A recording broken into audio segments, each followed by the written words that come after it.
शेखर, मेरी बात को ध्यान से सुनो और समझने की कोशिश करो। आखिर तुम इस बात को मान क्यों नहीं लेते कि अनीता अब इस दुनिया में नहीं है, छोड़कर जा चुकी है तुम्हें। 3 साल हो गए हैं उसकी मौत को, और तुम अब तक इस सच्चाई को स्वीकार नहीं कर पा रहे हो। आखिर क्यों? तुम्हारे न मानने से अनीता वापस तुम्हारी जिंदगी में नहीं आ जाएगी। कल्पना जी ने अपने बेटे को अपने पास बिठाते हुए उसे हजारों बार समझाई हुई बात फिर से समझाने की कोशिश की थी, जबकि शेखर धनंजय एक बेबस नज़र से अपनी माँ को देखकर रह गया था। उसे दुख होता था जब भी उसकी माँ कहती कि अनीता अब इस दुनिया में नहीं है। वो चाहकर भी सच्चाई को स्वीकार नहीं कर पा रहा था। उसकी आंखों में तैरती नमी देखकर कल्पना जी भी उदास हो गई थीं। देखो शेखर, मेरा मकसद तुम्हारा दिल दुखाना नहीं, बस माँ हूं ना तो तुम्हारी तकलीफ बर्दाश्त नहीं होती। तुम भी अपनी ज़िंदगी में आगे बढ़ोगे, हंसोगे, मुस्कुराओगे, ज़िंदगी को एंजॉय करोगे तो मुझे भी अच्छा लगेगा। और सबसे बड़ी बात, तुम्हारा ये 3 साल का बेटा समीर, आखिर इसकी क्या गलती है? इसको क्यों तुमने उदासियों के हवाले कर दिया है? आखिर कब तक तुम इस बात को झुठलाते रहोगे कि अनीता इस दुनिया में नहीं है और तुम्हारे इस 3 साल के बेटे को माँ की सख्त ज़रूरत है? वो जो अभी अभी ऊपर से उतरकर नीचे आया था, ऑफिस जाने के लिए बिल्कुल तैयार था। कल्पना जी उसे अपने पास बिठाकर फिर से अपनी बात मनवाने की हर मुमकिन कोशिश कर रही थी। हालांकि वो इन बातों से काफ़ी चिढ़ जाता था। इस वक्त भी उसने अपनी आंखों की आई नमी को अंदर ही अंदर कहीं छुपा लिया था और गुस्से से बोला, ममा आप क्यों हर बार यही बात लेकर बैठ जाती हैं? क्या आपको इस टॉपिक के अलावा कोई दूसरा टॉपिक नहीं मिलता? जब आपको अच्छे से पता है कि मैं इनकार ही करूँगा तो बार बार एक ही बात करके क्यों खुद को परेशान करती हैं? उसने अपनी माँ कल्पना जी के हाथों को थाम लिया था और फिर अपने गुस्से को दबाते हुए आगे कहने लगा, ममा मैं इस सच्चाई को स्वीकार करना ही नहीं चाहता कि अनीता इस दुनिया में नहीं है, क्योंकि उसकी यादें हैं जो मुझे उसकी जिंदा होने का एहसास कराती हैं। हर रात जब भी आंखें बंद करता हूँ तो अनीता का एहसास मुझे अपने आसपास महसूस होता है। उसकी खुशबू अब भी मुझे अपने कमरे में महसूस होती है। फिर क्यों मैं इस सच्चाई को मान लूँ कि अनीता इस दुनिया में नहीं है? उसने अपनी माँ के हाथ को हल्के से दबाते हुए जैसे उन्हें तसल्ली देने की कोशिश की थी। और ये सच भी था, वो अनीता को अब भी महसूस करता था। उसे अपनी यादों से झुठला नहीं सकता था। फिर कैसे वो मान लेता कि अनीता इस दुनिया से जा चुकी है? जबकि कल्पना जी की आंखें भीग गई थीं। वो अपने हट्टे कट्टे मजबूत बेटे को यूं तन्हा जिंदगी गुजारते नहीं देख सकती थीं। अभी तो उसके आगे एक पहाड़ सी जिंदगी पड़ी थी। इसके अलावा उनके पोते समीर को भी माँ की ज़रूरत थी। वो बूढ़ी जान अब उसे संभालने से मजबूर हो चुकी थी। शेखर, भगवान के लिए मेरी बात समझने की कोशिश करो। मेरी बूढ़ी हड्डियों में अब इतना दम नहीं कि मैं तुम्हारे बेटे को संभाल सकूं। वो दिन ब दिन शरारती होता जा रहा है। अब उसके कदम के साथ कदम मिलाकर मैं नहीं चल सकती। पूरे 3 साल से संभाला है उसे, लेकिन अब ये तुम्हारी जिम्मेदारी है कि तुम उसके लिए एक अच्छी सी माँ लेकर आओ। और मेरी नज़र में एक ऐसी लड़की है जो इस रिश्ते को बहुत अच्छे से निभाएगी, समीर को सगी माँ की तरह प्यार देगी। और वो लड़की कोई और नहीं बल्कि श्रेया है। और श्रेया का नाम सुनकर शेखर ने हैरान होकर अपनी माँ को देखा था। वो श्रेया, वो खुद भी अभी बच्ची है, वो मेरे बच्चे को संभालेगी। आप ही कैसी बहकी बहकी बातें कर रही हैं मामा? अरे बेवकूफ़, बच्ची नहीं है, अगले महीने पूरे 18 साल की हो जाएगी। वो एक गहरी सांस लेकर खामोश हो गया था। फिलहाल वो इस टॉपिक को यहीं दबा देना चाहता था, लेकिन अपनी माँ के चेहरे पर बेबसी देखकर वो एक पल के लिए खुद भी बेबस हो गया था। उसने गहरा सांस लेते हुए अपनी माँ के हाथों को छोड़ दिया था। प्लीज़ मामा, मुझे थोड़ा सा वक्त दें, सोचने समझने दें। मैं इतनी जल्दी अचानक ये फैसला नहीं कर सकता। आपको मालूम है अच्छी तरह से कि मेरे दिल में जो अनीता की जगह है वो कोई और नहीं ले सकता। मैं किसी और को वो जगह दे ही नहीं सकता। मेरा दिल इस बात के लिए राजी नहीं है। वो जैसे सदियों का थका हुआ सा लग रहा था। मैं श्रेया को अनीता की जगह देने का नहीं कह रही शेखर, तुम बस उसे अपनी पत्नी होने का नाम दे दो, महबूबा का दर्जा मत दो। वो तुम्हारे बच्चे की माँ खुद ही बन जाएगी। क्या तुम्हें नज़र नहीं आता कि वो रोज़ किस तरह उसका हालचाल पूछने के लिए इतनी दूर से हवेली आती है? क्या तुम्हें नज़र नहीं आता श्रेया समीर से कितनी मोहब्बत करती है? वो उसके लिए एक अच्छी माँ साबित होगी। समझदारी से फैसला करो शेखर, इससे पहले कि देर हो जाए और वो किसी और की हो जाए। उन्होंने उसे खबरदार करते हुए कहा था। मामा, क्या ज़रूरत है? मुझ जैसे इंसान से वो शादी करेगी? वो मुझसे अच्छा इंसान डिजर्व करती है। भला वो मुझ जैसे इंसान से शादी क्यों करेगी जो पहले से शादीशुदा है और एक बच्चे का बाप भी है? फिर भला वो मुझसे शादी करने के लिए राजी क्यों होगी, जबकि वो एक कुंवारे लड़के से भी शादी कर सकती है जो उसकी उम्र का होगा? उसने अपनी माँ को इस रिश्ते की नाजुकता का एहसास दिलाने की कोशिश की थी कि इस रिश्ते का कोई जोड़ नहीं बनता था, क्योंकि शेखर 30 साल का था जबकि श्रेया सिर्फ 18 साल की थी। उम्र का इतना ज़्यादा फर्क शेखर के दिल को राजी करने में नाकाम था। जब हर कोई राजी है, सिर्फ तुम्हारी हाँ की देर है, तो तुम्हें क्या प्रॉब्लम है? उसके माँ बाप राजी हैं, मैं राजी हूँ, तुम्हारा बच्चा भी श्रेया से बहुत खुश है और श्रेया खुद उसकी माँ बनने के लिए तैयार है, तो फिर तुम क्यों उसकी ख्वाहिश में रुकावट बने हो? अब बस मैं तुम्हारी एक न सुनूंगी। इससे पहले वो इस टॉपिक को और भी आगे बढ़ाती, शेखर ने उनके गले में बाहें डाल दी थी। मेरी प्यारी सी ममा, छोड़ो ना, कौन राजी है कौन नहीं। फिलहाल तो मुझे भूख लगी है, मेरे लिए नाश्ता मंगवाएं, बल्कि मुझे आपके हाथ का पराठा खाना है, बना दें प्लीज़। उसने बात बदलने की कोशिश की थी और माँ को किचन में भेज दिया ताकि ये टॉपिक ही ख़त्म हो जाए, और वो इस बात में कामयाब भी हो गया था। वो फ़ौरन नाश्ता बनाने के लिए किचन में चली आई थी। थैंक गॉड, माँ तो मेरे पीछे ही पड़ गई हैं, लगता है मेरी शादी करवा कर ही दम लेंगी। उनके जाते ही शेखर धनंजय ने सर झटका। वो इस टॉपिक से हमेशा बचता था, लेकिन उसकी माँ उसे इस टॉपिक पर ले ही आती थी। अभी तो वो बच गया था, लेकिन आखिर कब तक बचता? कभी न कभी उसे दूसरी शादी करनी ही थी। वो ऑफिस से थका हारा घर पहुंचा तो उसने फौरन से अपने 3 साल के बेटे समीर को आवाज़ लगाई थी। समीर, कहाँ हो बेटा? आप कहाँ हो? देखो पापा आ गए हैं। उसकी एक आवाज़ में समीर दौड़ा उसके पास चला आता था, लेकिन इस बार नहीं आया तो उसे परेशानी हुई थी। सुनो, समीर कहाँ है? नज़र नहीं आ रहा? उसने पास से गुजरती नौकरानी से पूछा था। साहब जी, वो कमरे में है, बहुत जिद कर रहा था, बड़ी मालकिन से भी नहीं संभल रहा था। नौकरानी की खबर पर वो भागा दौड़ा अपने कमरे में पहुंचा था। वहां समीर घुटनों में सर दिए रो रहा था, जबकि उसे रोता देख शेखर तड़प उठा था। उसने आगे बढ़कर समीर को अपनी बाहों में भर लिया था। मेरा बच्चा क्यों रो रहा है? किसी ने कुछ कहा है? शेखर ने उसके बालों में हाथ फेर कर कहा। आप चले जाइए पापा, मुझे आपसे बात नहीं करनी, मैं आपसे नाराज हूँ, बहुत गुस्सा हूँ। वो तोतली जबान में कहता हुआ उसे बहुत प्यारा लगा था, लेकिन वो उससे रूठा हुआ था। ये बात उसको समझ न आई कि क्या हुआ था। क्या हुआ मेरे बच्चे को? किसी ने गुस्सा किया है? किसी ने डांटा है मेरे बेटे को? उसने उसके चेहरे को अपने हाथों में लिया तो समीर ने उसका हाथ झटक दिया। पापा, श्रेया चली गई है, मैंने श्रेया को बोला था ना जाओ, लेकिन वो चली गई। उसने रोते हुए अपने बाप को शिकायत लगाई थी। कोई बात नहीं बेटा, आपके पापा आ गए हैं ना, अब आपके साथ बहुत सारा खेलेंगे, आपका ध्यान रखेंगे, आपको खाना खिलाएंगे, है ना? पापा के साथ खेलोगे ना? उसने उसे गोद में उठाकर मोहब्बत से पुचकारते हुए कहा था, तो वो और भी ज़्यादा रोने लगा। मुझे आपके साथ नहीं खेलना, मुझे श्रेया के साथ खेलना है, मुझे श्रेया पसंद है, मुझे श्रेया चाहिए। वो उसकी गोद से निकलने की कोशिश करने लगा, उसकी बाहों में मचलने लगा। अच्छा बाबा, बस रोते नहीं, अभी चुप हो जाओ। शेखर की तो जान पर ही बनाई थी, वो रोए जा रहा था और शेखर उसे कंधे से लगाकर चुप करवाने की हर मुमकिन कोशिश कर रहा था। काश अनीता, तुम इतनी जल्दी न जाती, हमारी मोहब्बत की निशानी आज तुम्हारी याद में तड़प रही है, तुमने बहुत जल्दी कर दी जाने में। मेरा बेटा अकेला हो गया है, तुम्हें बहुत याद करता है, काश तुम वापस आ सकती। वो ऑफिस से आकर अपने बेटे को कंधे से लगाए काफ़ी देर तक कमरे में टहलता रहा, यहाँ तक कि समीर चुप होकर उसके कंधे पर ही सो गया था। लेकिन सोते हुए भी उसकी सिसकियाँ शेखर के दिल पर कहर ढा रही थीं। मेरा प्यारा बेटा, ये वक्त भी गुजर जाएगा, मैं और तुम, हम दोनों संभल जाएंगे, बस कुछ ही वक्त बाकी है, उसके बाद सब कुछ ठीक हो जाएगा। उसने अपने बेटे को कंधे से उतार कर धीरे से बेड पर लिटाया था और फिर उसके चेहरे से बाल हटाकर उसके माथे पर अपने होंठ रख दिए थे और फिर उसके ऊपर कंबल डालकर धीमी आवाज़ में उसे कहने लगा, सुकून से सो जाओ मेरे बच्चे। उसकी आवाज़ में नमी घुली हुई थी।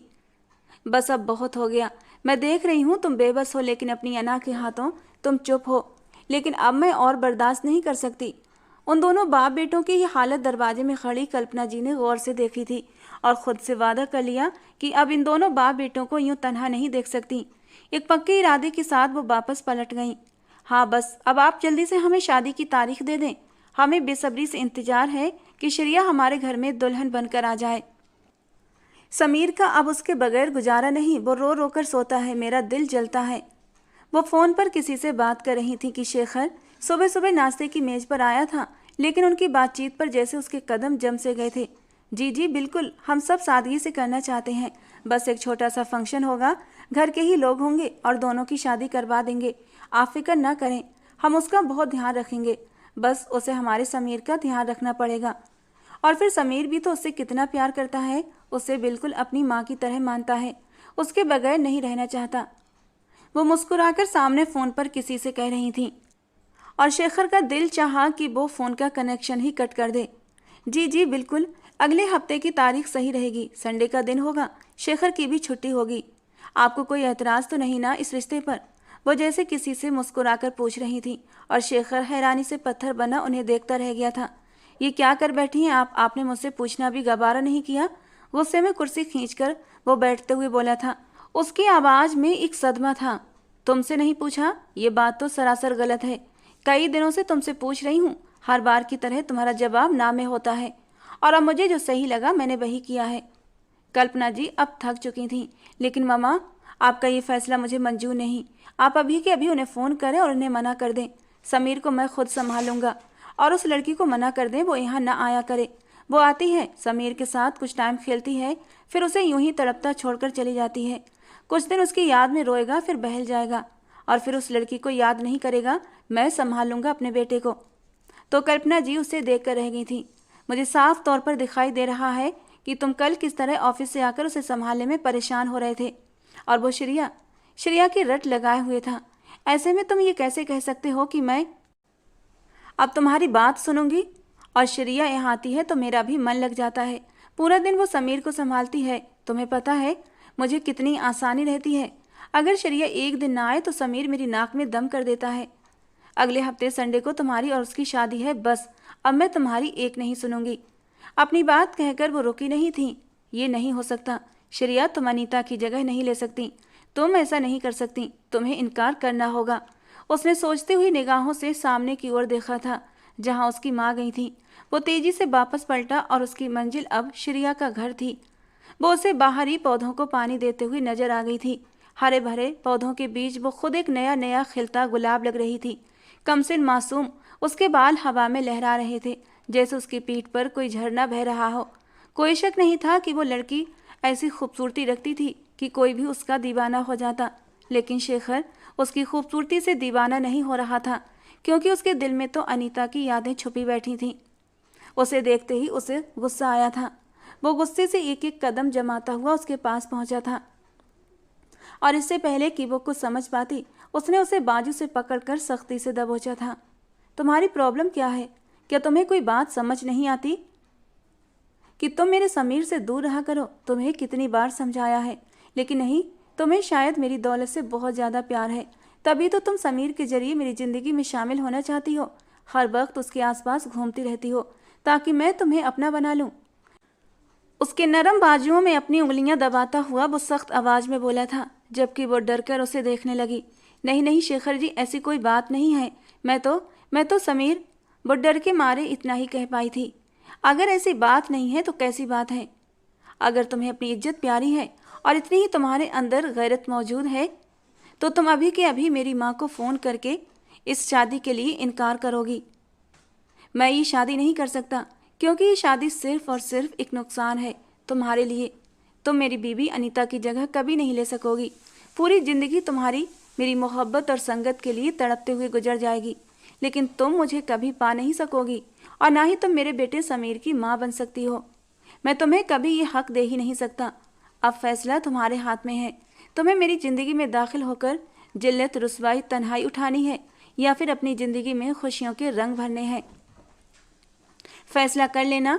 उसने उसके बाजू को जकड़ते हुए इस कदर जालिमाना अंदाज में कहा था कि श्रेया एक पल के लिए बुरी तरह डर गई थी और उसकी आंखों में आंसू आने लगे थे।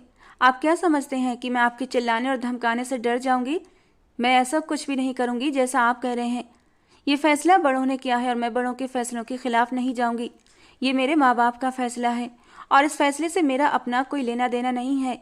मेरे माँ बाप जहाँ कहेंगे मैं वहाँ शादी कर लूँगी। और रही बात समीर की, तो वो मुझसे खुद इतना अटैच है कि मैं उससे दूर हो ही नहीं सकती, और ना ही वो मुझसे दूर जा सकता है। और अनीता मेरी भी कुछ लगती थी, वो मेरे चाचा की बेटी थी, ये आप भूल रहे हैं, लेकिन मैं ये बात नहीं भूल सकती। श्रेया ने जोर से उसका हाथ झटककर उससे डरते डरते ये बात कही थी। हाँ हाँ, तुम माँ बाप की आज्ञाकारी बेटी हो, जिसके पीछे तुम्हारी खुद की ख्वाहिश छुपी हुई है, जो अब पूरी हो रही है। तुम्हें क्या लगता है कि मैं तुम्हारे इरादों को नहीं जानता? तुम जैसी लड़कियों का तो यही काम है कि अपनी गरीबी को इस्तेमाल करते हुए बड़ी दौलत पर हाथ मारने के लिए ऐसे हथकंडों को अपनाती हैं। तुम समीर के करीब इसीलिए आई ताकि समीर के जरिए तुम मेरी ज़िंदगी में दाखिल हो सको, क्योंकि तुम्हें अच्छे से पता है समीर में मेरी जान बसती है। तुमने समीर को अपना इस कदर आदी बना दिया है कि वो अब तुम्हारे बगैर रह ही नहीं सकता। तुमने सोचा कि यही शिकार दिखाकर तुम मुझसे शादी कर लोगी, तुम्हारी किस्मत बदल जाएगी, लेकिन याद रखो, मैं तुम्हें कभी भी अपनी पत्नी का दर्जा नहीं दूंगा। आई समझ तुम्हें? उसने उंगली उठाकर आँच उगलती निगाहों से उसे देखते हुए आखिरी बार समझाया था, लेकिन इस बार वो खामोश हो गई थी। हाँ, आंखों में आंसू जरूर चमकने लगे थे, लेकिन बोली कुछ नहीं थी, क्योंकि कुछ भी बोलकर वो इस पत्थर दिल आदमी से अपना सर नहीं फोड़ना चाहती थी। हालांकि रोते हुए मुंह पर हाथ रखकर अपने घर के अंदर चली गई थी। अरे शेखर बेटा, तुम आए हो, आओ ना अंदर, बाहर क्यों खड़े हो? श्रेया की माँ ने उसे देखा तो फौरन उसके करीब आई थी और उसे अंदर आने का कहने लगी। कुछ भी हो, वो इन लोगों की बड़ी इज्जत करता था, वो मना भी नहीं कर सकता था। अब वो पूरी तरह फंस गया था। नहीं आंटी, मैं जाऊंगा, क्योंकि समीर मेरा इंतजार कर रहा होगा, उसने फौरन से बहाना बनाया था। बेटा, किसी दिन समीर को भी लेकर आओ, हमारे घर बहुत खुश होगा श्रेया के साथ। अब तो खैर से श्रेया हमेशा हमेशा के लिए उसकी माँ बनने वाली है।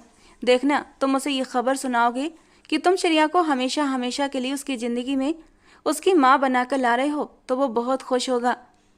जबकि उनकी ये बात सुनकर शेखर खून के घूंट भरकर रह गया था। वो उनका बहुत सम्मान करता था, इसलिए कुछ कह न सका। हालांकि दिल तो कर रहा था कि वो उन्हें भी खरी खरी सुना दे, जिन्होंने अपनी बेटी श्रेया को समीर की इस कदर आदत डाल दी थी कि वो अब उसके बगैर रह ही नहीं सकता था। अच्छा आंटी, मैं चलता हूँ, देर हो रही है मुझे। वो वहीं खड़े खड़े वापस लौट आया था।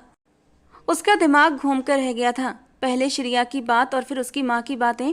उसे रह रहकर बस अब अपनी माँ पर ही गुस्सा आने लगा था कि उन्होंने कैसे उसकी मर्जी के बगैर इतना बड़ा फैसला कर लिया। अब आगे क्या होगा, ये सोचते हुए वो अपनी गाड़ी की तरफ बढ़ा था। हेलो, कौन है? कौन बार बार फ़ोन कर रहा है? अगर कुछ बोलना नहीं था तो फ़ोन क्यों किया था? श्रेया के मोबाइल पर ये तीसरी बार फ़ोन आया था, लेकिन कोई बात नहीं कर रहा था। मैं हूँ शेखर। शादी को सिर्फ 2 दिन रह गए हैं और तुमने अभी तक इनकार नहीं किया। क्या सोच रही हो तुम? आखिर इनकार क्यों नहीं कर रही हो? उसने बगैर किसी लगी लिपटी रखे उसे सुनाना शुरू कर दिया था। देखिए, मैं आपको पहले ही बता चुकी हूँ कि मैं इनकार नहीं करूँगी, और आप क्यों मेरे कंधे पर रखकर बंदूक चलाना चाहते हैं? अगर आपको ये रिश्ता पसंद नहीं, अगर आप मुझसे शादी नहीं करना चाहते, तो आप खुद इनकार क्यों नहीं कर देते? मुझसे इनकार करवाकर मुझे सबकी नज़रों में गिराना क्यों चाहते हैं? मुझे बुरा बनाना क्यों चाहते हैं? आखिर आप चाहते क्या हैं? क्यों मेरी ज़िंदगी को इस कदर मुश्किल बना दिया है आपने? मैं तो अब आपके बेटे के पास आती भी नहीं। उसकी आवाज़ में आंसुओं की नमी घुलने लगी थी। देखो, ये तुम्हारे ही भले के लिए कह रहा हूँ। मैं अपनी माँ को समझा समझा कर थक चुका हूँ, और अपनी माँ की तरफ से मायूस होने के बाद ही मैं तुमसे ये बात कर रहा हूँ कि तुम अपनी तरफ से कोशिश करके देख लो कि ये शादी किसी तरह रुक जाए। इसमें तुम्हारी ही भलाई है, वरना तुम्हें नुकसान उठाना पड़ेगा, और मैं नहीं चाहता कि तुम नुकसान उठाओ। तुम्हारी अपनी ज़िंदगी है। सिर्फ 18 साल की हो तुम। तुम्हारी और मेरी उम्र में बहुत ज़्यादा फ़र्क है। किसी भी तरह ये शादी ठीक नहीं है। ये एक बेजोड़ रिश्ता है। तुम समझने की कोशिश करो। अभी तुम्हारे पास पूरे 2 दिन बाकी हैं। जल्दी से कोई फैसला करो और फिर मुझे बताओ कि तुम्हें क्या करना है। अब वो धीरे धीरे उसे समझाने लगा था, लेकिन वो समझने के लिए तैयार ही कहाँ थी। वो कैसे शेखर को बताती कि समीर के साथ साथ वो भी उसके दिल पर अपनी मोहब्बत के पंजे जमाकर बैठ चुका था। श्रेया लाख शेखर की मोहब्बत को अपने दिल से निकालने की कोशिश करती, लेकिन वो भी ऐसी जिद्दी मोहब्बत थी कि निकलने का नाम ही नहीं लेती थी। वो उदास रहने वाला, हर वक्त अपनी नाक पर गुस्सा रखने वाला नकचड़ा सा शेखर धनंजय कब श्रेया के दिल पर दस्तक दे बैठा था, श्रेया खुद नहीं जानती थी। हालांकि उसे अच्छे से पता था कि दोनों की उम्रों में काफ़ी फ़र्क है, लेकिन फिर भी वो इस दिल का क्या करती जो सिर्फ और सिर्फ शेखर के लिए मचलता था। हेलो। जब श्रेया कुछ न बोली तो शेखर ने श्रेया को दोबारा बुलाया था। जी जी, मैं सुन रही हूँ, आप बोलिए। तो तुम्हारा क्या फ़ैसला है? तुम बात करोगी ना अपने माँ बाप से? देखिए, आप मुझे परेशान ना करें। मैं अपने माँ बाप के फैसले के खिलाफ नहीं जा सकती। मैं अब इससे आगे कुछ नहीं कर सकती, उसने रोते हुए कहा था। उसके रोने पर शेखर एकदम हैरान रह गया था, लेकिन अगले ही पल गुस्से के मारे खौल उठा था। तुम एक नंबर की बेवकूफ़ लड़की हो। मैं तुम्हें ऑफर दे रहा था कि तुम इस रिश्ते से इनकार करके आज़ाद हो जाओ, लेकिन कान खोलकर सुन लो, अगर ये शादी हुई तो तुम बहुत पछताओगी। मेरी नफ़रतों को, मेरे जुनून को, मेरी शिद्दतों को सह नहीं पाओगी। अपनी उम्र देखो, अपना कद देखो, जरा सी हो तुम। मेरी मजबूत बाहों में आकर तुम्हारी सारी हिम्मतें दम तोड़ जाएंगी। जो अभी तुम इतनी बहादुर बन रही हो ना, सारी बहादुरी हवा हो जाएगी। मेरे गुस्से को, मेरी शिद्दतों को हवा मत दो श्रिया, वरना बहुत पछताओगी। इस बार उसने उसे दूसरे तरीके से डराना चाहा था, जबकि श्रिया का दिल एक पल के लिए कांप उठा था। इस बात में कोई शक नहीं था, वो नर्म नाजुक मोम की गुड़िया की तरह 18 साल की कमसिन लड़की थी, जबकि वो 30 साल का हट्टा कट्टा, 6 फुट से निकलता मजबूत कद काठी और गुस्से का तेज शेखर धनंजय। बाकी उसके सामने वो एक छोटी सी गुड़िया लगती थी। और जिस तरह वो अपने जुनून और शिद्दतों की बात कर रहा था, अगर वो सच में उसके साथ जुनूनी होता, सच में एक पल में उसे मसल कर रख सकता था।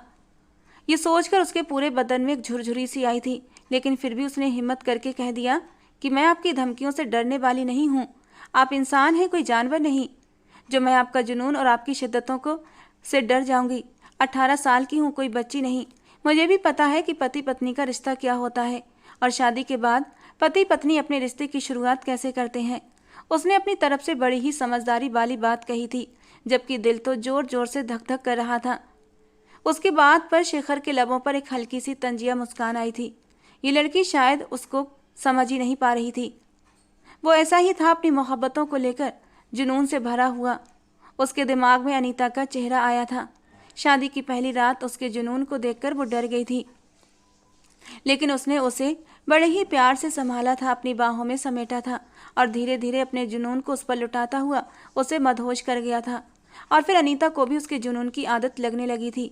अनीता को अब उसके जुनून में ही मज़ा आता था, लेकिन अनीता के लिए उसके जुनून को सहना इतनी बड़ी बात नहीं थी, क्योंकि वो एक मैच्योर टाइप की लड़की थी। शेखर से सिर्फ 2 साल छोटी थी। दोनों की जोड़ी परफेक्ट थी, लेकिन श्रिया कम उम्र थी, नाजुक थी। वो इतनी छोटी होकर कैसे उसे सह पाएगी, यही सोचकर वो परेशान हुआ था। और पति पत्नी का रिश्ता इतना नाजुक होता है कि ना चाहते हुए भी ये रिश्ता बन ही जाता है। उसे अनीता का भी ख्याल था। उसने अनीता से वादा किया था कि उसके सिवा जिंदगी में कोई दूसरी लड़की नहीं आएगी। अनीता उसकी जुनूनी मोहब्बत की दीवानी हो चुकी थी, लेकिन ये कुछ ही समय का सफ़र था कि जल्दी ही सब कुछ ख़त्म हो गया था। उसकी आंखों में उदासी उतर आई थी। उसने एक गहरी सांस ली थी। तुम बहुत बड़ी गलती कर रही हो श्रिया, उसने फिर से उसे आखिरी बार समझाने की कोशिश की थी, लेकिन श्रिया ने यह कहते हुए फ़ोन काट दिया कि दोबारा मेरे पास फ़ोन मत करना। और वो गुस्से से मुट्ठियां भींच कर रह गया था। अब उसकी आखिरी उम्मीद भी टूट चुकी थी। ममा, समीर की तबीयत अब कैसी है? उसे दवाई दिलवाई थी ना आपने? मैंने गाड़ी भेजी थी ड्राइवर के साथ, आप गई थी ना उसे लेकर हॉस्पिटल? उसने अपनी माँ को फ़ोन किया था। वो बहुत परेशान लग रहा था। कल रात से ही समीर को तेज़ बुखार चढ़ा हुआ था और वो एक ज़रूरी मीटिंग के सिलसिले में दूसरे शहर आया हुआ था। समीर का सुनकर वो वापस आना चाहता था, लेकिन उसकी माँ ने यह कहकर उसे समझा दिया था कि तुम अपनी मीटिंग पर ध्यान दो, वो उसे दवाई दिलवाने गई है, जल्दी ही उसका बुखार उतर जाएगा। क्या मतलब? आपने किसके साथ उसे भेजा है? क्या आप नहीं गई उसके साथ? वो एकदम से अपनी कुर्सी से उठकर खड़ा हुआ था। उसे एकदम से बहुत तेज गुस्सा आया था। अरे बेटा, क्या हो गया है तुम्हें? श्रिया गई है ना उसके साथ, उसे लेकर दवाई के लिए। तुम परेशान क्यों हो रहे हो? अब उसकी माँ बनने वाली है वो, उसका ध्यान नहीं रखेगी तो और कौन रखेगा? वैसे भी खुद समीर ही जिद कर रहा था कि श्रिया को बुलाएं, वो श्रिया के साथ ही दवाई लेने के लिए जाएगा। ये सुनते ही गुस्से के मारे वो आग बबूला हुआ था। उसके सर पर लगी और तलवों में जाकर बुझी थी। मोना, मीटिंग कैंसिल करो, मुझे एक ज़रूरी काम से जाना है और कोई मुझे डिस्टर्ब ना करे प्लीज़। उसने फ़ौरन से अपनी माँ का फ़ोन काटा। अपना काम समेटकर अपनी सेक्रेटरी मोना को समझाते हुए तेज़ ड्राइविंग करता हुआ श्रिया के घर के पास रुका था। उसे पता था वो उसे दवा दिलाने के बाद अपने घर ही ले गई होगी। वो उसके पास पहुंचा था। तुम्हारी हिम्मत कैसे हुई मेरे बेटे को अपने घर पर लाने की?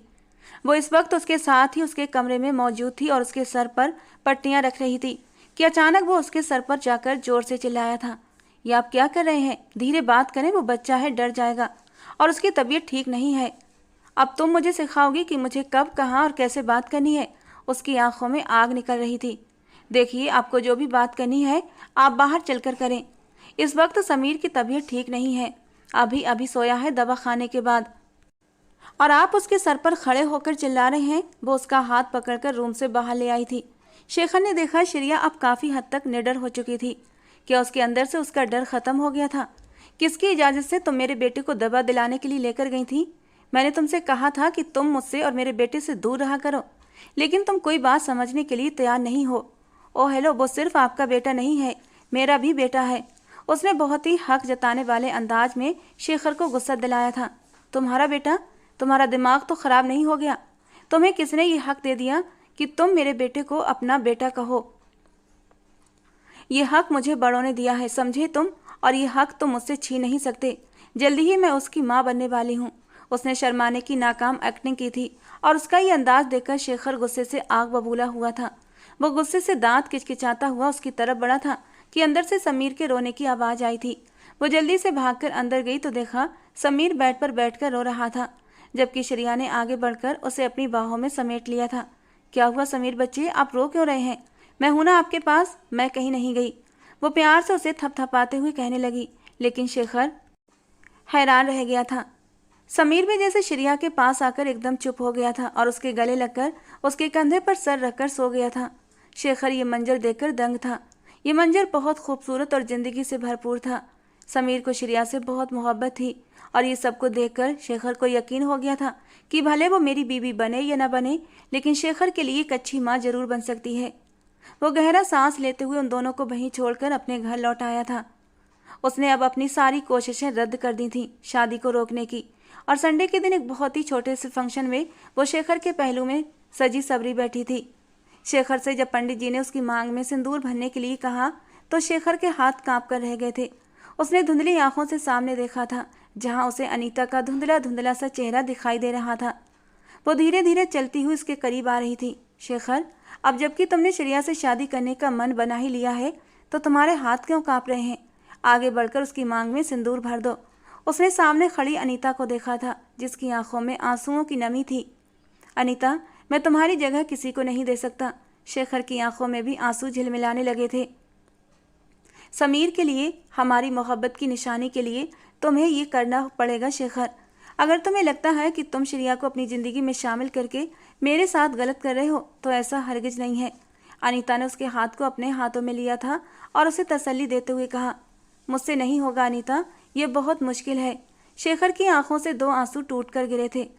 तुम्हें ये करना पड़ेगा शेखर, अपने लिए नहीं तो समीर के लिए, क्योंकि उसे इस वक्त सबसे ज़्यादा माँ की ज़रूरत है। अनीता की आंखों में नमी झिलमिलाने लगी थी। शेखर का दिल चाहा कि उसकी आंखों से सारे आंसू चुन ले। वो दिन वो कैसे भूल सकता था जब वो बिस्तर पर पड़ी थी, बेहिस बेजान। डॉक्टर ने उसके हाथ में एक नन्हा सा वजूद देते हुए कहा था, आपको बेटा हुआ है, लेकिन अफसोस आपकी पत्नी बच न सकी। और वो कितनी ही देर तक अविश्वास से डॉक्टर की ओर देखता रह गया था और फिर धुंधलाई हुई आंखों से अपने हाथों में थामे नन्हे से समीर को देखा था और फिर समीर को सीने में भींच कर चीख चीख कर रो पड़ा था। वो जल्दी से अनीता की ओर बढ़ा था और शेखर बार बार उसे होश में लाने की कोशिश कर रहा था, लेकिन तब तक बहुत देर हो चुकी थी। वो दिन शेखर की जिंदगी का सबसे भयानक दिन था, जिसे वो कभी याद नहीं करना चाहता था। क्या हुआ शेखर, किन सोचों में डूबे हुए हो? प्लीज भगवान के लिए मेरी नाक मत कटवा देना। शेखर की माँ कल्पना जी ने जब शेखर को यूं खामोश देखा तो फौरन उसके पास आई थी और उसे उसकी मांग में सिंदूर भरने के लिए कहने लगी। और फिर अगले ही पल उसने हाथ बढ़ाकर श्रेया की मांग में अपने नाम का सिंदूर भर दिया था। श्रेया के दिल में ढेरों सुकून उतर गया था, ये जाने बिना कि अब आगे उसकी ज़िंदगी कौन सा नया मोड़ लेने वाली थी। समीर, मेरे पास नहीं आओगे? समीर, जो हैरत से उन दोनों को इस कदर तैयार हुए देखकर किसी सोच में डूबा हुआ था, श्रेया ने उसे पुकार कर बाहें फैलाकर अपने पास बुलाया तो वो दौड़ते हुए उसके पास पहुंचा था। श्रेया, आज तुम बहुत प्यारी लग रही हो। उसने तोतली जबान में श्रेया की तारीफ की थी तो वो मुस्कुरा दी। बेटा, श्रेया नहीं मम्मा कहो, ये तुम्हारी माँ बन गई है तो तुम इसे मम्मा कहना, ठीक है मेरा बेटा। कल्पना जी ने बहुत ही मोहब्बत से समीर की गालों पर प्यार करते हुए उसे अपनी गोद में लिया था और उसे समझाने लगी। थोड़ी देर बाद ही विदाई का शोर उठा था और फिर श्रेया की विदाई होने लगी। शादी बहुत ही सादगी से हुई थी, ज़्यादा मेहमान नहीं थे। कल्पना जी ने 1-2 रस्म करने के बाद ही उसे शेखर के कमरे में पहुंचा दिया था। थोड़ी देर बाद दरवाज़ा खुला तो शेखर कमरे में दाखिल हुआ। उसके तेवर बता रहे थे कि वो इस वक्त बहुत गुस्से में है और श्रेया को लग रहा था आज उसकी खैर नहीं है। वो अंदर ही अंदर शेखर का गुस्सा सहने के लिए खुद को तैयार कर रही थी। लेकिन शेखर अब बहुत ही आराम से अपनी घड़ी उतारकर साइड टेबल पर रखने लगा। फिर उसके बाद उसने अपने जूते उतारे और उसकी एक एक हरकत को वो नोट कर रही थी। उसके बाद उसने अपनी शेरवानी उतारी और फिर बेड पर उसके सामने जाकर बैठ गया था, जबकि श्रेया अब उसे चौंक कर देखने लगी थी। उसने तो उससे कुछ और ही उम्मीद की थी, लेकिन शेखर बोला, देखो श्रेया, मैं तुम्हें पहले ही बता चुका हूँ कि मुझसे ऐसी कोई भी उम्मीद मत करना जो मैं पूरी न कर सकूँ। तुम सिर्फ समीर की माँ बनकर इस घर में आई हो। हमारे बीच अब ऐसा कोई रिश्ता नहीं बनेगा और ना ही कभी तुम मुझसे अपना हक मांगने की कोशिश करना। बाकी तुम्हें इस घर में कभी किसी चीज़ की ज़रूरत महसूस हो तो बता देना। बस कभी मेरी तरफ कदम न बढ़ाना, क्योंकि मेरे मन, मेरे तन और मेरे दिल पर सिर्फ अनीता का हक है, तुम्हारा नहीं, समझी? मैंने तुम्हें पहले भी समझाने की लाख कोशिश की थी, लेकिन तुम नहीं मानी। तो अब इस तन्हाई की सज़ा तुमने खुद अपने लिए चुनी है, तो इस सज़ा को खुशी खुशी काटो। तुम्हारी मर्जी है, बेड पर भी सो सकती हो, सोफे पर भी सो सकती हो, क्योंकि तुम्हें मेरी तरफ से तो कोई खतरा नहीं है। जबकि श्रेया उसे नम आंखों से देखने लगी। पहली रात की दुल्हन को इतना बड़ा लेक्चर नसीब हो रहा था, जिसमें उसका दूल्हा उससे कह रहा था कि वो ना उसके दिल पर हक रखती है, ना ही उसके मन पर, ना उसके तन पर। जबकि वो साफ कह रहा था कि मेरी ज़िंदगी में सिर्फ 3 लोगों की अहमियत है, मेरी माँ, मेरी बीबी अनीता, उसके बाद समीर। इसके अलावा मैं अपनी पर्सनल लाइफ में तीसरे को इंटरफेयर करने की इजाज़त नहीं दूंगा। अब भी तुम्हारे पास वक्त है श्रेया। श्रेया के कान में फिर से शेखर की आवाज़ गूंजी थी, तुम चाहो तो अभी मुझे छोड़कर जा सकती हो, मैं तुम्हें खुशी खुशी आज़ाद कर दूंगा। जबकि श्रेया अब उसकी बात पर काफ़ी देर तक कुछ नहीं बोली थी और फिर थोड़ी देर बाद बोली, मैं बहुत थक गई हूँ, मैं कपड़े बदल कर आराम करना चाहती हूँ। जब श्रेया ने मुंह खोला तो शेखर हैरान हुआ था। मैं क्या बात कर रहा हूँ और तुम मुझसे क्या बात कर रही हो? तुम्हें मेरी बातें समझ नहीं आती या तुम जानबूझकर नादान बन रही हो? इससे आगे उसने आगे बढ़कर अपने फौलादी हाथों से नाजुक सी श्रेया के बाजुओं में दबोच कर पकड़ा था और वो दर्द के मारे बिलबिला उठी थी। मैं मानती हूँ मुझे पत्नी का हक नहीं मिलेगा, मुझे पत्नी का दर्जा चाहिए भी नहीं। मैं जानती हूँ मैं सिर्फ समीर के लिए इस घर में लाई गई हूँ। मैं अपनी हदें जानती हूँ और आपको मुझसे कोई शिकायत नहीं होगी। उसने उसे अपना बाजू छुड़ाने की कोशिश की, लेकिन उसकी आंखों में आंसू भी बाहर आए थे। इसी दौरान दरवाजे पर दस्तक हुई तो श्रेया उठकर वॉशरूम की तरफ बढ़ गई थी और शेखर ने दरवाज़ा खोल दिया। क्या हुआ? सामने नौकरानी खड़ी थी, जो शेखर को देखकर डरने लगी। वो मालकिन ने कहा है कि समीर का फीडर दे दें। शेखर ने बेड की साइड टेबल पर नज़र दौड़ाई तो वहाँ उसका फीडर रखा था। समीर किसके पास है? शेखर ने परेशान अंदाज में उससे पूछा तो वो बुरी तरह घबराई थी। वो बड़ी मालकिन के पास है, वो कह रही थी आज की रात उनके पास ही रहेगा। फीडर ले जाने की बजाय समीर को यहाँ लेकर आओ। शेखर का हुक्म सुनकर नौकरानी उल्टे कदमों वापस लौट गई थी। क्या हो गया? तुम्हारी शादी की पहली रात है, कम से कम तुम आज तो उसे मेरे पास सोने दो, कल से तुम लोगों के साथ ही सोएगा। इसमें ऐसा कौन सा साइंस है तुम्हें जो ये बात समझ नहीं आ रही? शेखर की माँ थोड़ी ही देर में उसके सामने मौजूद थीं। उन्होंने शेखर को डांटते हुए कहा। साथ ही साथ उनकी नज़र श्रेया पर पड़ी, जो इस वक्त सादा से कपड़ों में बाथरूम से निकल रही थी। श्रेया, तुमने इतनी जल्दी कपड़े क्यों बदल लिए? उन्होंने हैरानी का इजहार करते हुए कहा तो वो सर झुकाकर अपनी उंगलियां चटकाने लगीं। मैंने कहा था श्रेया को कपड़े बदलने के लिए। बस आप समीर को मेरे पास भेज दीजिए, मुझे उसके बगैर नींद नहीं आती। आपको ये बात अच्छे से मालूम भी है, इसके बावजूद भी आप ये सब कुछ क्यों कर रही हैं? शेखर ने यह भी न सोचा कि श्रेया इस वक्त उसके पास मौजूद है और उसका ये कहना उसको तकलीफ दे सकता था। वो तो बस इस वक्त अपनी ही सोचे जा रहा था। जी आंटी, समीर को भेज दीजिए ना, मुझे देखेगा तो खुश हो जाएगा कि अब मैं हमेशा यहीं रहूँगी, उसे अच्छा लगेगा। श्रेया ने भी शेखर का साथ दिया तो वो कड़ी नज़रों से श्रेया को घूरने लगा और फिर अपनी माँ से कहने लगा, रहने दीजिए, मैं समीर के कमरे में उसके साथ सो जाऊँगा। ये कहने के साथ ही वो कमरे से निकलकर बाहर चला गया था। जबकि श्रेया को शर्मिंदगी का एहसास हुआ था। उसकी आंखों में एक बार फिर आंसू जगमगाने लगे थे, लेकिन उसने छुपकर अपने आंसुओं को पोंछ लिया था। तुम फिक्र न करो बेटा, उसकी ज़िंदगी में अनीता की सबसे ज़्यादा अहमियत थी। उसे थोड़ा वक्त दो, तुम्हें समझना शुरू कर देगा तो फिर तुम्हें बीवी का हक देना भी शुरू कर देगा। तुम अपनी तरफ से दिल छोटा मत करो, इस घर में तुम समीर की वजह से आई हो, ये बात सच है, लेकिन अब तुम्हें शेखर के दिल में अपनी जगह बनानी है ताकि वो तुम्हें अपनी पत्नी मानना शुरू कर दे, क्योंकि पति पत्नी के बीच अगर संबंध अच्छे होंगे तभी समीर की परवरिश भी अच्छे अंदाज में हो सकेगी। पति पत्नी का रिश्ता जितना ही नाजुक होता है उतना ही मजबूत भी। ये मत सोचो कि आज की रात वो तुम्हारे करीब नहीं आया तो कभी तुम्हारे करीब नहीं आएगा। वो एक मर्द है और मर्द ऐसी औरत को कभी नज़रअंदाज नहीं कर सकता जो खूबसूरत होने के साथ साथ उसके जायज रिश्ते में भी बंधी हो। तुम समझ रही हो ना मैं जो कह रही हूँ? श्रेया को समझाते हुए कल्पना जी ने कहा तो वो सर हिलाने लगी, लेकिन सच बात तो ये थी कि उसका दिल बेहद दुखी था। अगली सुबह श्रेया तैयार होकर नीचे आई तो शेखर नाश्ता कर रहा था। जैसे ही उसकी नज़र श्रेया के चेहरे से होती हुई उसकी गर्दन पर पड़ी तो वो मुंह तक ले जाने वाला निवाला छोड़कर फौरन श्रेया के पास आया था। श्रेया जो उसे अपनी तरफ यूं गौर से देखने पर खुशफहमी पाने लगी थी, उसके आगे की बात ने उसका दिल तोड़कर चकनाचूर कर दिया था। तुम्हारे पास ये नेकलेस कहाँ से आया? इसे अभी के अभी उतारो। ये अनीता का है और इस पर सिर्फ अनीता का हक है। तुम्हारी हिम्मत कैसे हुई इस नेकलेस को अपने गले में सजाने की? जबकि शेखर के मुंह से ये सब बातें सुनकर कल्पना जी गुस्से से आगे बढ़ी थी। जबान संभाल कर बात करो शेखर, यहाँ सारे नौकर घूम रहे हैं और तुम शादी के दूसरे ही दिन अपनी बीवी से इस तरह की बात कर रहे हो। क्या हो गया है तुम्हें? क्या तुम तमीज़ भूल गए हो कि एक लड़की से, और वो भी जब तुम्हारी बीवी हो, उससे कैसे बात करनी चाहिए? क्या ये सिखाया है मैंने तुम्हें? क्या ये परवरिश की है मैंने तुम्हारी? कल्पना जी उसके पीछे खड़ी उसे बुरी तरह डांटने लगी। आप ये बात जानती भी हैं कि मैं अनीता के हवाले से अभी तक कितना ज़्यादा खुद को मजबूर महसूस करता हूँ।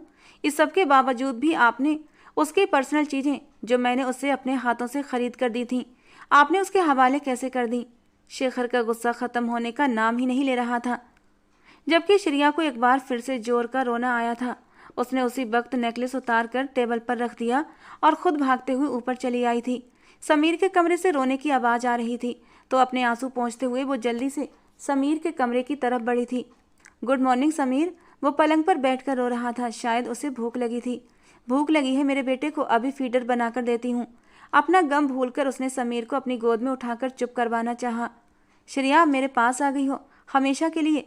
ओह सॉरी ममा, दादी ने बोला था अब आपको ममा कहूँ। मैं आपको ममा कह सकता हूँ ना? समीर ने अपने छोटे छोटे हाथों से श्रेया का चेहरा ऊंचा उठाया था और अपनी प्यारी सी तोतली बातों से उसे पूछने लगा, जी बिल्कुल मेरी जान, आप मुझे ममा कह सकते हैं। मैं आपकी माँ हूँ। मैं इस घर में रहती हूँ, आपके पापा के साथ रहती हूँ, तो फिर आपकी माँ हुई ना, आप मुझे ममा कह सकते हैं। शेखर की सारी कड़वी बातों का असर धीरे धीरे जाने लगा था। वो समीर के साथ बेहद बिजी हो गई थी। चलो अब अपने फीडर को पी लो, फिर मैं आपको नहला देती हूँ, ठीक है? उसने उसे गोद में उठाकर वॉशरूम की तरफ कदम बढ़ाए कि तभी समीर उसकी गोद में बहुत ज़्यादा खिलखिलाकर हंसने लगा था। वो उसके साथ मस्ती कर रही थी। ये मंजर अपने आप में एक पूरी दुनिया समेटे हुए था। समीर कहाँ हो बेटा? इससे पहले कि शेखर कुछ और कहता, सामने का मंजर देखकर वो एकदम से रुक सा गया था। उसने जितनी बातें श्रेया को सुनाई थी उस सब के बावजूद तो ये होना चाहिए था कि श्रेया उसके बेटे को जरा बराबर भी ध्यान न रखती और खुद को सौतेली माँ जाहिर करके रखती, लेकिन श्रेया उस पर वैसे ही मोहब्बत निछावर कर रही थी जैसे पहले करती थी। क्या मैं गलत हूँ? क्या मैं कुछ गलत कर रहा हूँ? शेखर एकदम से सोचने लगा और फिर कुछ भी कहे बगैर वापस लौट आया था। वो उसे कुछ दिन तक देखना चाहता था कि समीर उसके साथ खुश है या नहीं, लेकिन अभी अभी उसे जो नज़र आ रहा था उसमें समीर तो खुशी ही दिखाई दे रहा था। तो फिर क्या वो गलती कर रहा था? एक बहुत बड़ा सवालिया निशान था। मामा मैं ट्रिप पर जा रहा हूँ, बिजनेस ट्रिप है तो सोच रहा हूँ समीर को भी अपने साथ लेकर जाऊँ। वो भी खुश हो जाएगा, वहाँ उसका ध्यान भी भटक जाएगा। शेखर ने अपना बैग पैक करते हुए अपनी माँ से कहा तो श्रेया ने चौंक कर शेखर की तरफ देखा। वो तो बर्फीला इलाका है, समीर को ठंड लग जाएगी, वो अभी छोटा है, सिर्फ 3 साल का तो है, लेकिन श्रेया है ना उसका ध्यान रखने के लिए। तुम अकेले परेशान होते हो, श्रेया को भी अपने साथ ले जाओ। तुम दोनों शादी के बाद कहीं नहीं गए, इस तरह तुम्हारा ये हनीमून भी हो जाएगा। और पता नहीं शेखर ने क्या सोचकर फौरन अपनी माँ की बात मान ली थी। ठीक है माँ, उससे कह दें अपना सामान पैक कर लेगी, हम जा रहे हैं। जबकि श्रेया के लिए बात हैरान कर देने वाली थी, लेकिन वो तैयारी करने लगी। ये बहुत ही खूबसूरत पहाड़ी इलाकों में ठहरे हुए थे जहाँ काफ़ी ठंड थी। आप समीर को ये गर्म वाले मोजे पहनाइए वरना उसे ठंड लग जाएगी। शेखर जो अभी अभी समीर को बाहर से लेकर आ रहा था उसे मोजे पहनाने लगा तो श्रेया ने एकदम उसे टोक दिया। उसने एक नज़र श्रेया को देखा था और फिर उसे गर्म मोजे पहनाने लगा। लेकिन अगली बात पर श्रेया हैरान हुई थी। जब शेखर ने एकदम बिजी से अंदाज में उससे पूछा था, खाना खा लिया तुमने, तो उसने जल्दी से हाँ में सर हिला दिया था।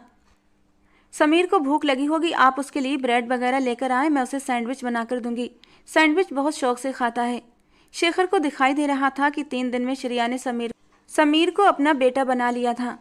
इसी बीच शेखर का फ़ोन बजा। वो फ़ोन पर बात करते हुए समीर को वहीं आतिशदान के पास बिठाकर बाहर की तरफ बढ़ गया और श्रेया उस वक्त उसके सैंडविच के लिए सामान की तैयारी कर रही थी कि अचानक से समीर अपनी कुर्सी से उठा और जैसे ही आतिशदान की तरफ बढ़ने लगा, श्रेया ने ये मंजर देख लिया था। वो फ़ौरन से आगे बढ़ी। उसे आग की तरफ बढ़ते देखकर श्रेया का दिल कांप उठा था। वो एकदम से चीखी थी, रुक जाओ समीर, आगे मत जाओ। उसने चीखते हुए उसे रोकने की कोशिश की थी, लेकिन वो बच्चा था, उसकी बात को नहीं सुन रहा था। वो जैसे ही आग की तरफ जाने लगा, श्रेया ने तेजी से भागते हुए उसे अपनी तरफ खींचा था, लेकिन समीर को बचाने के चक्कर में खुद उसका हाथ आग में बुरी तरह जल चुका था और वो दर्द की शिद्दत से तड़प उठी थी। लेकिन उसे इस वक्त सिर्फ समीर की परवाह थी। समीर, तुम ठीक तो हो ना? अपने हाथ को देखे बगैर उसने समीर को अपने गले से लगा लिया था, क्योंकि खींचने की वजह से समीर का सर जमीन में जाकर लगा था और चोट की वजह से उसके सर पर एक घूमर सा बन गया था। बेटा, इस तरह आग के पास नहीं जाते, आप जानते हैं ना आग बहुत खतरनाक होती है। फिर भी आप वहाँ जाने के लिए दौड़ रहे थे। आप खुद भी जख्मी हो गए और मम्मा को भी देखो लग गई है। उसने अपना हाथ समीर के आगे किया तो समीर उसे देखकर रोने लगा। आई एम सॉरी मम्मा, मेरी वजह से आपको लग गई, मुझे माफ़ कर दें। वो छोटा सा बच्चा था लेकिन अच्छी तरह बातचीत कर सकता था। उसने आगे बढ़कर श्रेया के सर पर प्यार कर लिया तो श्रेया अपना सारा दर्द भूल गई थी। थोड़ी देर में ही शेखर सारा सामान लेकर जैसे ही घर में दाखिल हुआ तो समीर के सर पर चोट का निशान देखकर गुस्से के मारे फट पड़ा था। श्रेया, कहाँ हो तुम? ये क्या हुआ है समीर के सर पर? शेखर की दहाड़ सुनते ही श्रेया डर के मारे कांप उठी थी। उसे पता था कि वो समीर से कितना प्यार करता है और अब उसकी चोट देखकर उसका गुस्सा करना बनता था। वो जल्दी से हड़बड़ाते हुए बाहर आई थी और बोली, शेखर, वो समीर आतिशदान के पास बैठा था, वो आग को पकड़ने ही वाला था कि मैंने उसे खींचा था और जिसकी वजह से उसके सर पर चोट का निशान बन गया। श्रेया ने डर डर कर ठहर ठहर कर शेखर को अपनी बात बताई थी, लेकिन शेखर को तो बस इसी बात पर गुस्सा आ रहा था कि समीर के सर पर चोट लगी थी। ये है तुम्हारी ममता, ये है तुम्हारा प्यार। 1 मिनट के लिए मैं समीर से दूर क्या हुआ कि तुम्हारी वजह से उसे बुरी तरह चोट लग गई है और इतना बड़ा हादसा होने से बच गया। क्या तुम सो रही थी? क्या तुम्हें अपनी जिम्मेदारी नहीं समझनी चाहिए थी? मुझे लगता है तुम समीर की माँ बनने के लायक ही नहीं हो। निकल जाओ मेरी ज़िंदगी से, मुझे तुम्हारी ज़रूरत नहीं। उसने खड़े खड़े श्रेया को बेइज्जत कर दिया। ये भी न देखा कि उसके एक हाथ में पट्टी बंधी हुई थी और उसे बेतहाशा जलन महसूस हो रही थी और इस जलन के कारण और कुछ शेखर की बेइज्जती के कारण उसकी आंखों से आंसू बहने लगे थे। श्रेया ने कुछ भी न सोचा, बेतहाशा रोते हुए बाहर की तरफ कदम बढ़ा दिए और शेखर ने उसे रोकना जरूरी नहीं समझा। उसने सोचा अभी थोड़ी दूर जाकर फिर ही वापस आ जाएगी। आखिर इसे जाना कहाँ है? ये तो यहाँ के इलाके भी नहीं जानती। मेरा कसूर क्या है? क्या मेरा कसूर ये है कि मैं समीर से मोहब्बत करती हूँ? क्या मेरा ये कसूर है कि मैं समीर को अपना बेटा मानती हूँ? या फिर?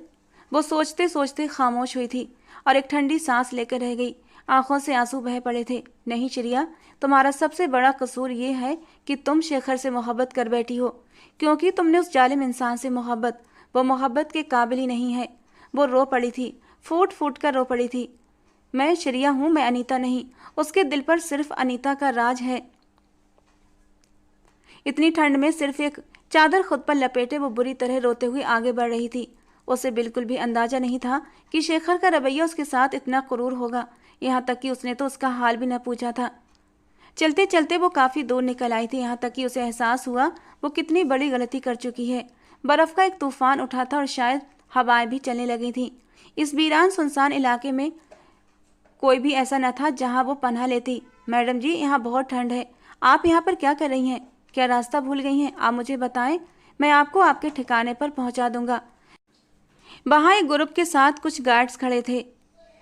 उसने श्रेया को ये घूमते हुए परेशान देखा तो फौरन से एक उनमें से उसके पास आया था। मुझे 5 स्टार होटल जाना है, मैं वहीं ठहरी हुई हूँ, मैं रास्ता भूल गई हूँ। वो बदहवास हुई थी, उसके होंठ ठंड की वजह से काँप रहे थे, पूरा शरीर ठंड के मारे नीला पड़ रहा था। क्योंकि एक शॉल के सहारे वो कब तक ठंड को रोक पाती। आइए मैं आपको छोड़ देता हूँ। वो कोई भला इंसान था जिसने श्रेया को अपनी गाड़ी में बिठाकर होटल तक छोड़ दिया था, लेकिन पूरे रास्ते वो ठंड से ठिठुरती चली आ रही थी। उसे ऐसा लग रहा था उसका पूरा वजूद जम गया है और वो अगला सांस भी नहीं ले पाएगी। उसने जैसे ही होटल के अंदर कदम रखा था, चक्कर खाकर नीचे जमीन पर गिर पड़ी थी और बेहोश हो गई। होश आया तो खुद को उसी होटल के कमरे में पाया जहां शेखर और समीर के साथ रुकी हुई थी। शेखर उसके सर पर परेशानी की हालत में खड़ा था और उसके होश में आने का इंतजार कर रहा था। तुम होश में आ गई? तुमने मुझे बताया क्यों नहीं कि तुम्हारा हाथ भी बुरी तरह जख्मी है? समीर ने मुझे बताया और तब तक मैं तुम्हें ढूंढने के लिए निकल चुका था, लेकिन तुम मुझे कहीं न मिली। तुम कहाँ चली गई थी? शेखर ने उसे होश में आते ही बेशुमार सवाल किए थे। उसकी आंखों में वही मंजर डूबने लगे। समीर भी रो रोकर उसके पास ही सो चुका था। उसने एक नज़र समीर पर डाली और आगे बढ़कर उसके सर पर अपने होंठ रख दिए। तुम्हारा हाथ ठीक है? लाओ दिखाओ मुझे, मैं पट्टी कर देता हूँ, या फिर डॉक्टर को बुलवाकर तुम्हें एक बार चेक करा देता हूँ। उसने जैसे ही श्रेया का हाथ पकड़कर अपने सामने करने की कोशिश की तो श्रेया ने एकदम अपना हाथ पीछे खींच लिया। मैं ठीक हूँ, आप फिक्र न करें। उसके शब्दों में नाराजगी थी। वो शेखर के रवैये से बुरी तरह टूट चुकी थी। मैं जानता हूँ मैंने बहुत सख्त शब्द कहे हैं, लेकिन मैं बहुत शर्मिंदा भी हूँ। मुझे ऐसा नहीं करना चाहिए था। शेखर एकदम से बदल गया था। उसके शब्दों में शर्मिंदगी दिखाई दे रही थी। इसी बीच समीर भी कसमसाकर उठने लगा था तो श्रेया ने फौरन से उसके लिए फीडर तैयार किया था और उसके मुंह को लगा दिया, लेकिन वो जाग चुका था। अब श्रेया उसे गोद में लेकर टहल रही थी। उसके हाथ में दर्द था, लेकिन वो ये सब बड़े ही खुशी से कर रही थी। उसे अफसोस था कि वो समीर की नज़रों से कुछ देर के लिए ही सही, लेकिन दूर क्यों हुई थी। जब वो दोबारा थक कर सो चुका था तो श्रेया ने उसे बेड पर लिटाया और जैसे ही पलटने लगी तो शेखर ने एकदम से उसकी कलाई पकड़ ली थी। तुमने मुझसे शादी की है, सिर्फ मेरे बेटे का हक नहीं है तुम्हारे ऊपर, मेरा भी तुम पर हक है। ये कहते हुए उसने एक झटके से श्रेया को अपने ऊपर गिराया था। वो सीधा उसके चौड़े सीने पर जाकर गिरी थी। आज पहली बार शेखर ने उसकी खूबसूरती को इतनी गौर से देखा था। बड़ी बड़ी मासूम आंखें, मासूम चेहरा। चेहरे से होते हुए उसकी नज़र जैसे ही उसके गले पर पड़ी थी तो आंखों में एक मदहोशी उतर आई थी, क्योंकि गहरे गले से श्रेया की खूबसूरती उसे दीवाना बना रही थी। उसकी नज़रों का पीछा करते हुए श्रेया हड़बड़ाई थी और जल्दी से उसके ऊपर से उठने की कोशिश करने लगी, लेकिन शेखर ने उसे दोबारा से अपनी बाहों के शिकंजे में कस लिया था। वो जो 3 साल से किसी औरत के पास नहीं गया था, अब श्रेया के नरम बदन को महसूस किया तो दिल की धड़कनों ने बेइंतहा शोर मचाया था। उसके शरीर का एक एक अंग उसकी संगत के लिए मचलने लगा था। श्रेया खाली खाली निगाहों से उसकी तरफ देखने लगी। उसकी आंखें एक बार फिर आंसुओं से भरने लगीं। अगर आप किसी कमजोर पल में बहकर मुझसे कोई रिश्ता बनाना चाहते हैं तो मैं इस भीख में दिए गए तुम्हारी संगत के पलों के लिए तैयार नहीं हूँ, उसने रोते हुए शेखर से कहा था। और अगले ही पल शेखर ने उसे छोड़ दिया था और खुद उठकर बैठ गया, लेकिन उसे अपने पास बैठने का इशारा किया था और वो चुपचाप उसके पास बैठ गई। मुझे माफ़ कर दो श्रेया, मुझे ऐसा नहीं करना चाहिए था। तुम्हारा हाथ भी जख्मी था तो मुझे कम से कम देख तो लेना चाहिए था। अब तुम्हें सब सच बताने जा रहा हूँ। तुम मुझे अच्छी लगने लगी हो, तुम खूबसूरत हो, मासूम हो। तुम्हारे करीब आने का मेरा दिल करता है, तुम्हें अपनी बाहों में लेने को दिल मचलता है, लेकिन दिल ही दिल में मुझे शर्मिंदगी होती थी कि कहीं अनीता से बेवफाई तो नहीं। और दूसरी बात, तुम मुझसे उम्र में बहुत छोटी थी तो मुझे ये भी एहसास होता था कि कहीं मैं तुम्हारे साथ कुछ गलत तो नहीं कर रहा। लेकिन अब धीरे धीरे तुम मेरे दिल में उतरती जा रही हो। मैं अब तुमसे ज़्यादा दूरी सहन नहीं कर सकता। मैं अनीता के बारे में भी सोचता हूँ। मैंने उससे वादा किया था कि मैं उसके अलावा मेरी ज़िंदगी में कोई दूसरी लड़की कभी नहीं आएगी। बताओ श्रेया, अब मैं क्या करूँ? जबकि श्रेया उसके दिल की हालत समझ सकती थी। शेखर, जिंदगी आगे बढ़ने का नाम है। मैं ये नहीं कह रही आप अनीता को भुला दें, लेकिन ये बात भी बिल्कुल ठीक नहीं कि आप अपनी ज़िंदगी में आने वाले दूसरे लोगों को, जो कि जीते जागते जिंदा इंसान हैं, उन्हें एक मुर्दा इंसान के लिए उनका दिल तोड़ दें। श्रेया ने पहली बार अपने दिल की बात शेखर के सामने रखी थी तो वो उसे देखने लगा। मुझे मालूम है मैंने तुम्हारे साथ गलत किया है। शादी को 1 महीना होने वाला है, लेकिन मैंने तुम्हें तुम्हारा हक नहीं दिया।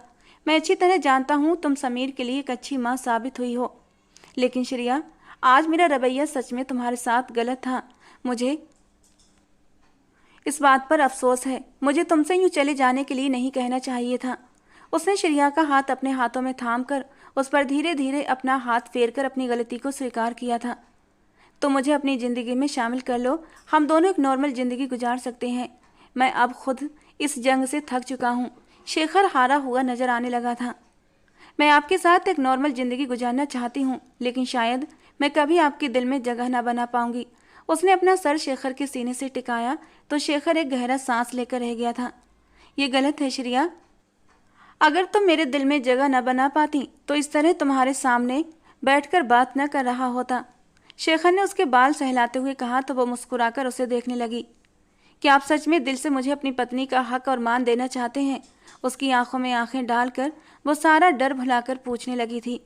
इसका सबूत तो लाइट बंद करके ही देना पड़ेगा, शेखर ने शरारती मुस्कान के साथ एक आंख दबाते हुए कहा था। तो वो शर्माकर उसके सीने में अपना मुंह छुपा गई थी। मैं बहुत खुशनसीब हूँ श्रेया कि मुझे भगवान ने दूसरी बार भी एक बहुत ही प्यारी और वफादार पत्नी दी है। तुम्हारी इज्जत और कदर मेरे दिल में अब और भी ज़्यादा बढ़ गई है। मैं वादा करता हूँ अब हमारे बीच कभी कोई दूरी नहीं आएगी। ये कहते हुए शेखर ने आगे बढ़कर उसके होठों पर अपने होठ हल्के से रब कर दिए थे, लेकिन अगले ही पल श्रेया डरकर पीछे हटी थी। क्या हुआ, डर क्यों रही हो? शादी से पहले तो बहुत बहादुर बन रही थी कि तुम्हें सब पता है कि शादीशुदा रिश्ते में क्या होता है, तो अब मैं वही तो कर रहा था, फिर यूं दूर क्यों भाग रही हो? वो आंखों में शरारत समेटे उसे देख रहा था, जबकि वो डरते हुए बोली, वो आपने कहा था ना शादी से पहले कि आप बहुत सख्त हैं, बहुत जुनूनी। मैं आपकी शिद्दतों को सह नहीं पाऊंगी, बस इसीलिए मुझे डर लग रहा है।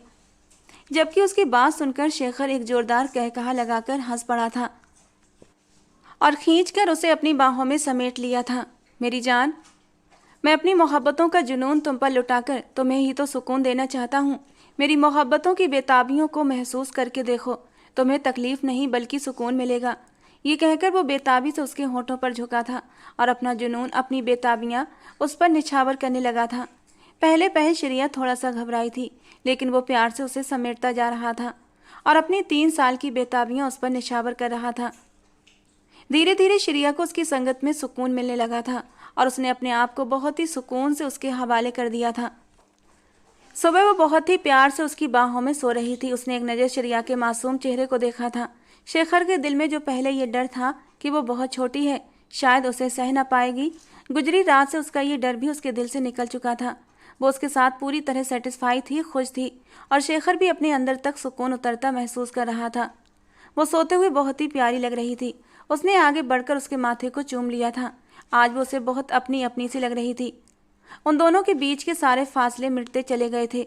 उसने दोबारा से श्रेया को अपनी बाहों में खींचा था और श्रेया थोड़ी देर कसमसाई थी, लेकिन दोबारा से बेबस होती हुई उसकी शिद्दतों के आगे हारने लगी थी। उनके मिलन पर कायनात भी मुस्कुरा रही थी और दोनों अपना एक मजबूत रिश्ता बना रहे थे। तो दोस्तों, आज की हमारी कहानी आपको कैसी लगी कमेंट बॉक्स में ज़रूर बताना। पसंद आई हो तो प्लीज़ लाइक करना। रोज़ एक नई रोमांटिक कहानी सुनने के लिए हमारे चैनल को सब्सक्राइब करना। मिलते हैं दोस्तों अगली किसी नई रोमांटिक कहानी के साथ।